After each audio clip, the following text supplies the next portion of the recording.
terzino col numero 2 Gennaro.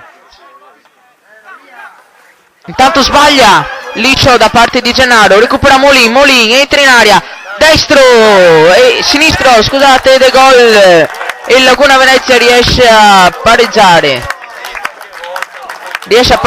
con Molin, riesce a pareggiare al minuto 23. Grande sinistro a giro che porta le squadre in parità, che lancia lunga a cercare Castagnari entra in aria, viene messa fuori la palla, la mette in mezzo, cerca la rovesciata con l'auto, attenzione Gennaro, colpisce il palo da parte del Laguna Venezia, molto sfortunato in questo caso l'attaccante, e Gennaro, Zanu Salvise col numero 9, classe 1988. La palla, lancio lungo di Molin, Gennaro cerca di entrare in aria, destro, parata del portiere, attenzione, però riesce a salvare sulla linea il numero 2 Gennaro, e l'arbitro fischia la fine della partita. Il Laguna Venezia pareggia in casa 1-1. Abbiamo qui l'allenatore della prima squadra, Claudio Damiani del Laguna Venezia. Ci parli un po' della partita. Allora, oggi ci siamo presentati ad affrontare questa partita contro una squadra di sicuro valore, costruita per raggiungere l'obiettivo minimo dei playoff, mettendoci tanta motivazione, e alla fine siamo stati premiati. Loro hanno un organico piuttosto di qualità, con qualche elemento di valore non disponibile, ma siamo riusciti a portare a casa questo pareggio sicuramente grazie a una grandissima motivazione di tutti i ragazzi.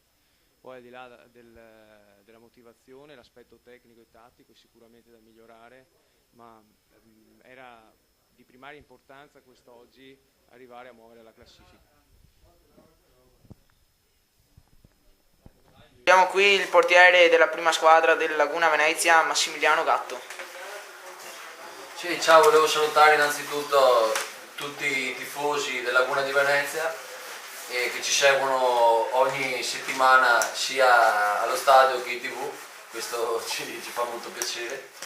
E così diciamo che oggi è stata una partita molto equilibrata, l'1-1 ci sta per entrambe le squadre, i gol sono stati dal mio punto di vista molto simili uno con l'altro, l'articolato al primo tempo, poi al secondo siamo riusciti a pareggiare il risultato. Per poco nel finale potevamo anche portare a casa i 3 punti, però diciamo siamo contenti così, l'articolato è in una posizione di classifica più alta della nostra e per noi a questo punto in casa ci fa comodo.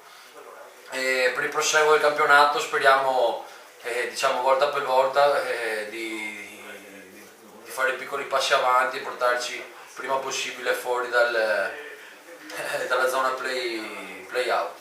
Poi vediamo. E così, grazie, a presto. Abbiamo qui il centrocampista del Laguna Venezia, Elia Robelli. Come ti è apparsa la squadra in questa gara? La squadra in questa partita ha avuto un buon approccio fino all'inizio, un'ottima mentalità, e abbiamo meritato il pareggio, verso la fine meritavamo anche la vittoria, però ci basta il pareggio. Cerchiamo da qui in avanti di fare meglio e di toglierci da questa posizione in classifica.